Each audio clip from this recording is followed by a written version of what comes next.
Hello అండి, నేను మీ జయలక్ష్మి మాట్లాడుతున్నాను. Please subscribe Tree media.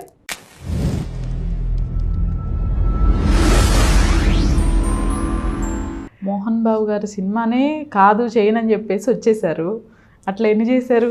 లేదండి, ఎక్కువ ఏం లేదండి, అది ఒక్కటే జరిగింది నాకు. ఓకే. ముందే వాళ్ళకి తెలుసండి, ఇండస్ట్రీలో అందరికీ నేను ఏ టైప్ ఆఫ్ క్యారెక్టర్స్ చేయగలను ఓకే అనేది తెలుసు కాబట్టి కరెక్ట్గానే చెప్తారు. మా ఇది ఈ క్యారెక్టర్కి మీరు సూట్ అవుతారని పిలుస్తున్నాము, మీరేంటి అట్లా అని ముందే చెప్తారు. ఒక ఆర్టిస్ట్గా డేట్స్ మీకు చాలా ఇంపార్టెంట్. ఒక డేట్కి ఇంకో మూవీ డేట్స్ క్లాష్ అయిపోయి మంచి మూవీస్ వదిలేసుకున్న సందర్భాలు ఉన్నాయా? ఉన్నాయండి. ఎందుకంటే నాకు కొన్నిసార్లు అజ్ఞానంలో అంటారు చూడండి, అలాంటి సందర్భాలు నేను ఫేస్ చేశాను. నేను ఎంతసేపటికి ఇన్నోసెన్సీతో స్ట్రైట్ ఫార్వర్డ్గా అరే ఈ మూవీ చేస్తున్నప్పుడు వేరే ఆపర్చునిటీ పెద్ద బ్యానర్తో వచ్చినా లేదండి నేను డేట్స్ లేవండి అలా చెప్పేసేదాన్ని. అది ఇంకా మంచిది. అప్పుడు పెద్ద హీరోలు అట్లా. నాకు తర్వాత తెలిసిన విషయం ఏంటంటే ఒప్పేసుకోవాలి ముందు. ఒప్పుకుంటే ఆటోమేటిక్గా వీళ్ళని రిక్వెస్ట్ చేసుకోవచ్చు.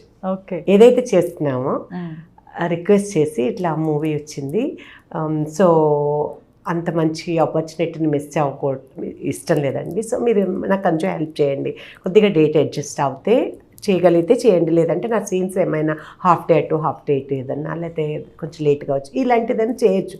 అయినా నాకు తెలిసేది కాదు. నేను ఎన్ని ఆపర్చునిటీస్ అట్లా మిస్ చేసుకున్నాను. డేట్స్ లేవండి, వేరే వాళ్ళకి ఇచ్చేసానండి, అది దాని తర్వాత తెలిసింది అమ్మ చాలామంది ఇలాంటివి చేస్తుంటారు. ఇంకా ఎస్పెషల్లీ పెద్ద పెద్ద ఆర్టిస్టులు, క్యారెక్టర్ ఆర్టిస్టులు వాళ్ళందరూ అందరికీ డేట్లు ఇచ్చేస్తారు, తర్వాత వాళ్ళే అడ్జస్ట్ చేసుకుంటారు అన్నట్లు. పెద్ద మూవీస్ ఏవి మిస్ చేశారు?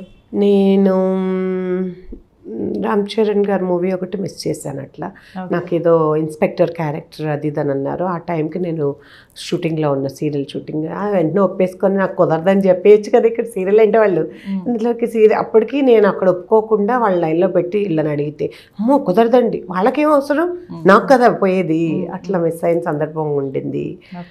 అలాగే వేరే డేట్స్ తీసుకొని అదే టైంలో వేరే వాళ్ళు ఇంకొకళ్ళు అడిగితే అదే డేట్స్కి సారీ అండి ఆ డేట్స్లోనే ఐఎమ్ బిజీ అని అట్లా చేశాను. కానీ అనుకున్నది అనుకున్నట్లు ఫస్ట్ ఏదైతే డేట్స్ ఇచ్చామో వాళ్ళ ఆ టైంకి అయ్యేది కాదు, ఇది పోయేది అది ఆగేది. అదే అంటారు చూద్దాం, ఉన్నది పోయి ఇంకొద్దులేండి మాట్లాడక జోక్స్.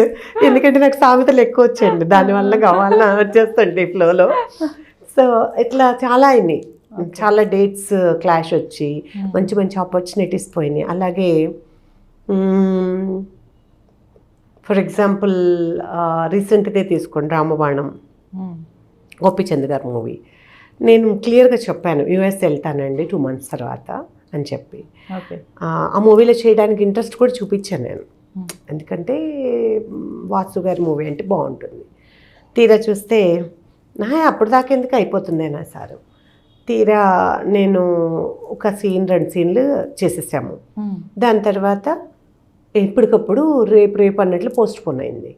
ఫైనల్గా హీరో గారు గోపీచంద్ గారు కర్ణాటకలో ఏదో షూటింగ్ ఉన్నప్పుడు పడి ఏదో ఫ్రాక్చర్స్ అది అయ్యి రెస్ట్ అని చెప్పారు.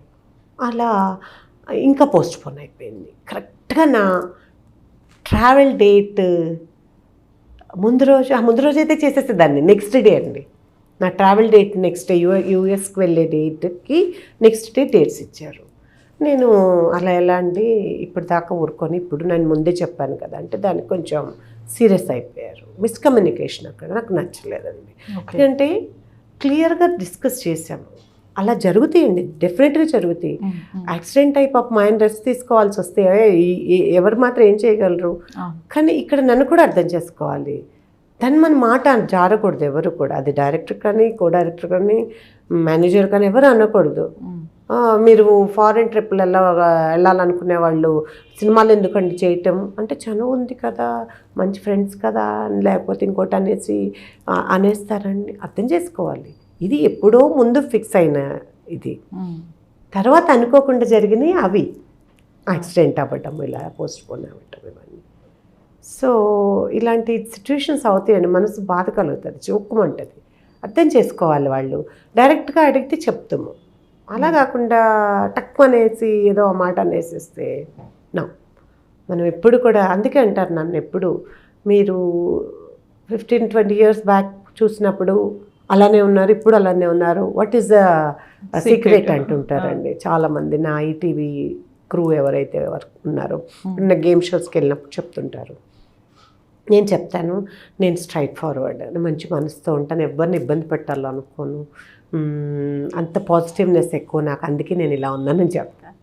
సో మన మంచితనం మనకు ఒక్కొక్కసారి శత్రువు అవుతుందండి, బాధపడే సందర్భాలను తెస్తుంది. కానీ వాళ్ళు అవతల వాళ్ళు అర్థం చేసుకుంటారులేండి, వాళ్ళు రియలైజ్ అవుతారు రైట్. అది.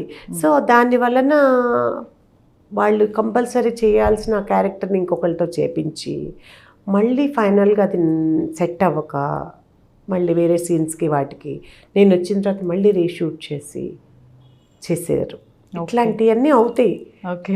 ప్రతి ఆర్టిస్ట్కి ఇలాంటి సందర్భాలు ఎదురవుతుంటాయండి.